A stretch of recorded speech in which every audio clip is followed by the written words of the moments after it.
They said the revolution would be won by muskets and grit, by winter marches and hot July fields. George Washington knew better. Empires can be unstitched by whispers and ink. One letter on the right desk at the right hour can divert an army more surely than a volley. By 1778, his soldiers had survived Valley Forge and begun to move like a nation, but he lacked what a commander craves: sight. Britain held New York City like a clenched fist: redcoats, Hessians, and loyalist ledgers. If he could see inside that fist, he could guess where it would strike. So he asked for eyes, not armies. He asked for spies.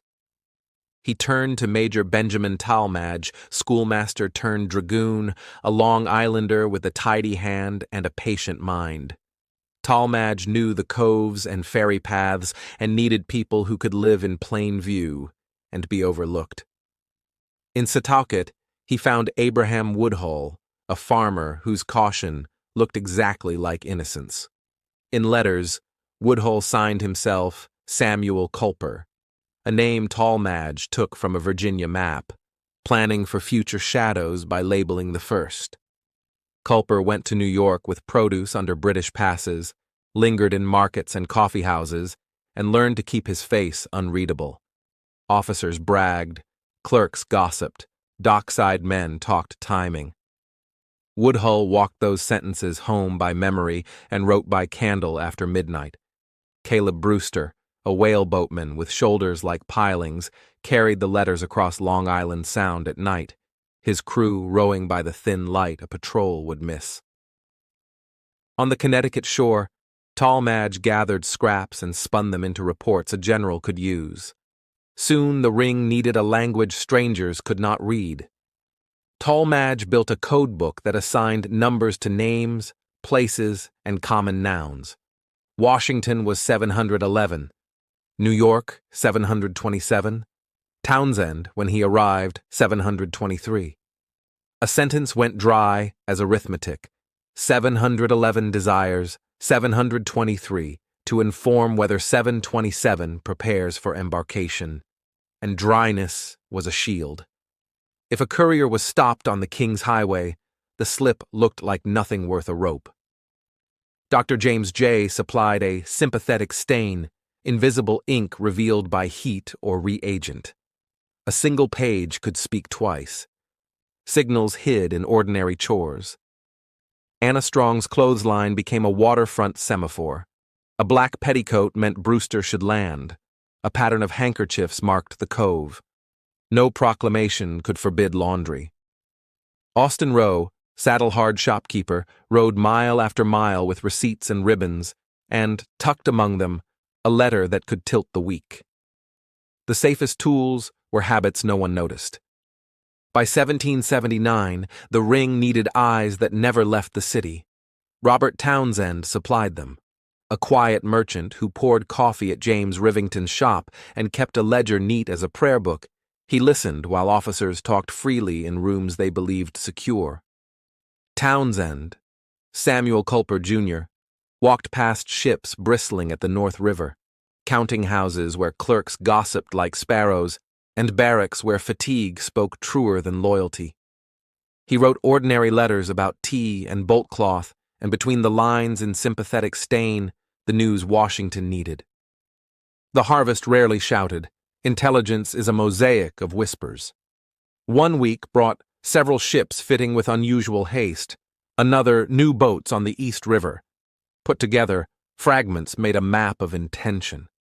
In 1779, they helped Washington keep Sir Henry Clinton guessing, and in 1780, the ring warned the British meant to strike the French at Newport, news that spoiled an attack before it began. They flagged a counterfeiting scheme meant to drown the young economy and kept the currency from collapsing beneath rumor. That same summer, treason sharpened the air. Major John Andre, elegant and efficient, moved between lines with a poet's pen and a quartermaster's eye. Benedict Arnold, once Washington's dagger, commanded West Point, the hinge on the Hudson that kept British frigates from sauntering upriver. Through intermediaries, they arranged a sale, fortress for money, honor for a pension. Culper gossip caught the odor before it had a name, odd meetings, careful letters, and a John Anderson too curious about river works. Couriers were stopped, a packet in cipher was taken, a prisoner was ushered behind a locked door. When Andre was halted near Tarrytown with plans in his boot, the plot fell apart at speed. Talmadge recognized both the enemy's quality and the crime's gravity, kept his prisoner safe for judgment, and watched Arnold's name slide from heroics into shorthand for betrayal. The ring had not seized the traitor, it had lit the room where he could be seen. Setauket lived under a magnifying glass. Woodhull's careful errands drew attention. A British officer searched his house. For a season he stepped back while Rowe and Brewster carried more risk. Anna Strong's line kept fluttering its code. Candles did their old quiet work, set in particular pains to steer a boat to the right slice of shore. Townsend fretted inside Rivington's shop as the proprietor flirted with loyalty and treason in alternating columns. Talmadge knitted redundancies. If one thread snapped, more would hold. The codebook fattened. 355 meant lady, useful, when a woman's presence or courage changed a plan. 219 meant money. 223, powder. Numbers slid across margins like harmless clerk's litter to any eye without the key. When stain ran low, memory carried the load. When memory bent, the ring rested, because sometimes silence was safer than speech. And still the papers moved, a name tucked into the seam of a coat, a schedule split across 3 hands, a single phrase that told a general which week would open and which would close. In 1781, the great hinge turned in Virginia, but its pin was New York. Washington and Rochambeau staged a deception on the Hudson, bridges thrown, ovens built, dispatches lost in the right direction, while Culper reports confirmed that Clinton feared an assault on Manhattan more than a march to the south. That reassurance let Washington gamble. The Allied columns slipped away, hurried to the Chesapeake, and closed the trap at Yorktown. Cannon thundered there, but the quiet work from New York steadied the hand that set the spring. Even after surrender drums rolled, the ring did not fold at once. Peace lags the treaty. British ships did not quit the harbor in a single tide.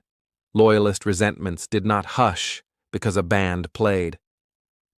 The last tasks were small and vital, warning of raids, shielding informants, and helping neighbors imagine tomorrow without punishment for last week's allegiances. Spies are most necessary when victory is too shy to show its face. In 1783, the British sailed. The people of secrecy went home without parades. Woodhull farmed, Rowe minded his store, Brewster took his oars to honest work. Townsend receded into the anonymity he had chosen. Talmadge rose in rank and then in office and kept his tongue tethered. Anna Strong's line went back to being only laundry. Washington, who had asked the most of them, returned what he could: gratitude and discretion. "There is one accomplishment of more value than all the others," he wrote, "the ability to keep secrets."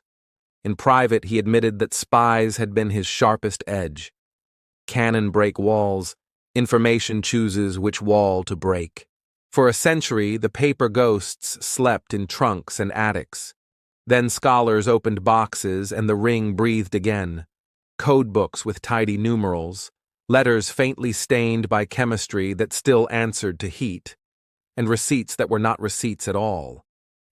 Tourists traced Setauket lanes and Rivington's corner, mouthing the names: Woodhull, Townsend, Rowe, Brewster, Talmadge, Strong, and trying them on like borrowed courage. Dramas made the stories louder than they had been. The truth remains quieter and more impressive. Stand on a North Shore bluff in late autumn and imagine the work. Manhattan lies a gray suggestion across the Sound. Wind lifts white from the chop. A gull patrols the seam where a whaleboat once showed only its shoulder to the moon.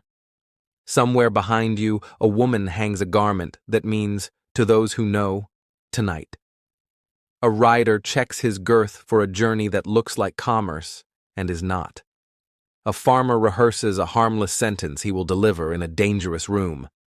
Inland, a general bends over a candle and reads numbers as if they were prayer. We like to say the revolution was won by muskets, grit, and a few mercies of luck.